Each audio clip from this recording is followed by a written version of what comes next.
Well, opening weekend is coming up here for Phoenix Performing Arts, and this time we're taking a little bit of a shift than what we might normally have seen here with the Phoenix Performing Arts. I have with me my friends here, Sean and Ashley. Thank you so much for joining me. Next to Normal is a production that's opening this weekend, and this one has a little bit of a different tone than I've seen with you guys in the past. Yeah, so it's our third season, so we're trying. Third already? I know. Oh my gosh. I know. This is the first We've show been of our best third friends season. for 3 years now. Isn't it amazing? Happy friend-anniversary. Oh my God. And so as we kind of dip our toes into this third season, we're trying some new things. Yeah. You know, there's so much available to producing art, right? And so we're taking a turn here, and we're getting really real vulnerable and real human to a show that is absolutely stunning, but I don't feel it is as well known. And so we're very excited and feel really blessed to be able to share such a poignant story with the community this weekend. And I love that you use the word human, because this is a very relatable story for many people across the world who have seen this. I think it can hit you in one of two ways, or maybe both. I think, you know, there's moments that it will be relatable directly to the patron and the audience, but even if you don't feel like, thankfully, you can't relate to some of the messaging in here, I feel like there's this really underlining message of empathy, and I think now more than ever, it's really important to be able to step back and put ourselves in other people's shoes and understand that we are all going through something, and if you can approach it with that mindset, I just think we will treat each other with so much more kindness. And so, although it is a very heavy, you know, kind of heartbreaking and, you know, moment of musical theater, I think it also has silver lining of light and hope and something that everybody can take away with them and feel inspired to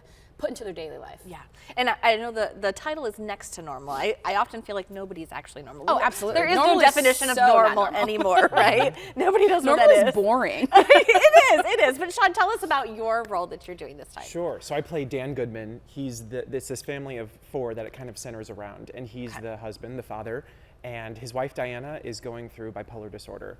So his role in it, he's trying to manage the illness, and he kind of learns some hard lessons that's not the easiest thing to do. You know, she goes through so many different types of treatment. She goes through her prescriptions, her hypnosis, her electric shock therapy. Yes. And the story does a beautiful job of showing how it affects, you know, Diana, the wife, but also the family around her. Yeah. So you see how it affects the husband-wife relationship, mother-son, father-daughter, daughter-boyfriend. You know, it plays with all these different relationships.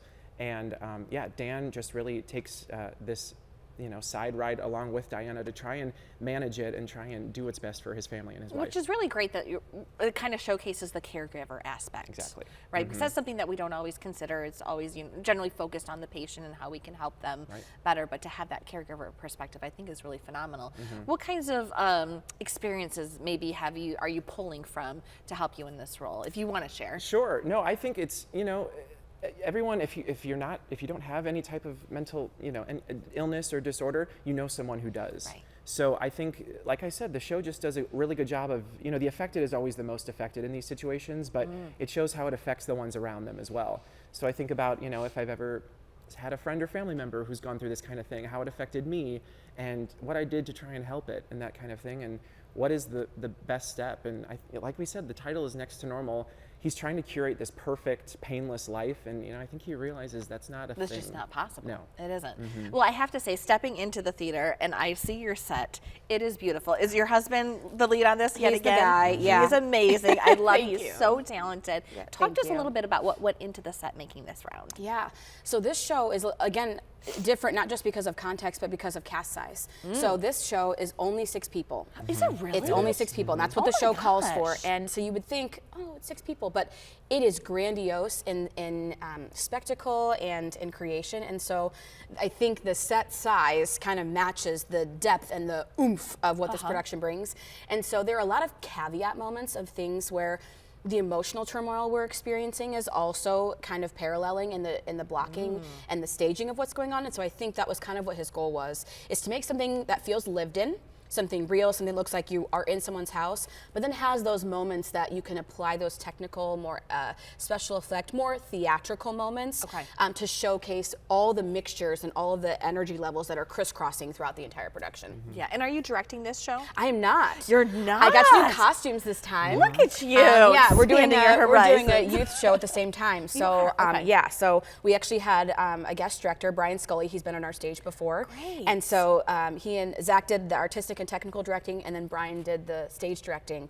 And so it's been really neat to see just people kind of intertwining and interweaving into different roles, and just to see it come to life with so many really tender hearts putting their touch on here. Absolutely, and I know everyone who's a part of Phoenix Performing Arts, you guys have made your name in this community. Thank you. I just love it. And so for those who are coming to the audience, what do we want to share with them? What do you hope that they take away with them at the end of this production? Yeah, I mean, we did, first and foremost, I think it stands to just give a warning that there is some sensitive content that comes with this production. I do think it's been very sensitively and beautifully done. I don't think that there's anything that I would feel would be too heavy that you couldn't handle it if you're of a certain age and understanding of what the source material is about. There's some really cool artistic touches that have been done, and I love watching that.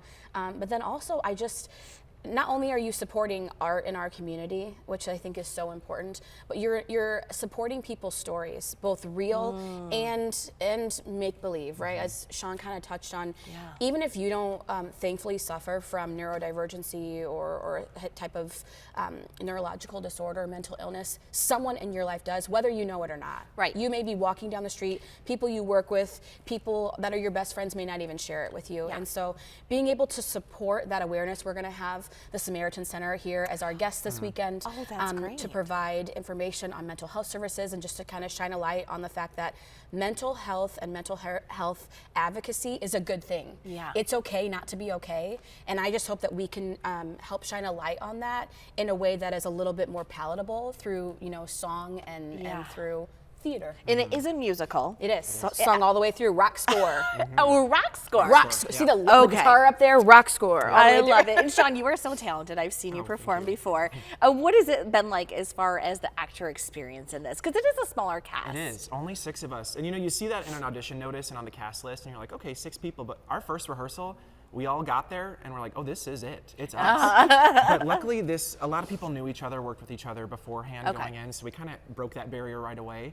And everyone has just been so supportive. We talk about the heavy content, but at the end of each rehearsal, we all check in with each other. We're like, I doing love good. that. One night it got real heavy, but the new Harry Styles song came out. We turned it on, had a dance party afterwards. So I could see them across the way, and they're all dancing. I'm like, this is good. You need those moments of reprieve. You do, absolutely. Now, what are the performances happening? So just one weekend only, Valentine's Day weekend. It's only this weekend. Yeah, 3 chances to see it. And I said, we've curated a perfect Valentine's Day date for you. You can go get dinner and drinks locally, and then come see a live performance, and then I don't know, do more drinks or partying after that, right? And all you have to do is show up. So it's February 13th at 7:30, 14th, Happy Valentine's Day at 7:30, and then the final show is the 15th at 3 p.m. And how can people get their tickets? So you can call our telephone number. It's 574-971-8162, or the better option is online, because that you have access to all hours of the day.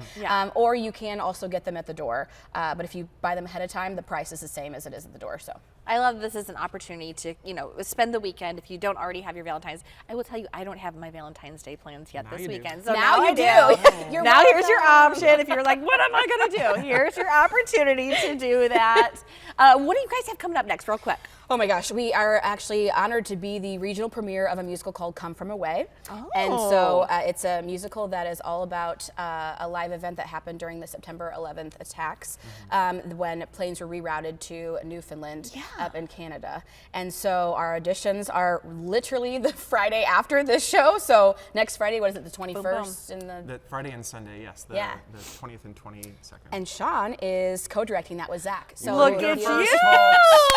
So we're doing all the new things this season. So. I love it. Well, I'm excited for you guys. I hope you have a phenomenal season this year. Thank you. Break a leg. Thank you so Thanks much. so much.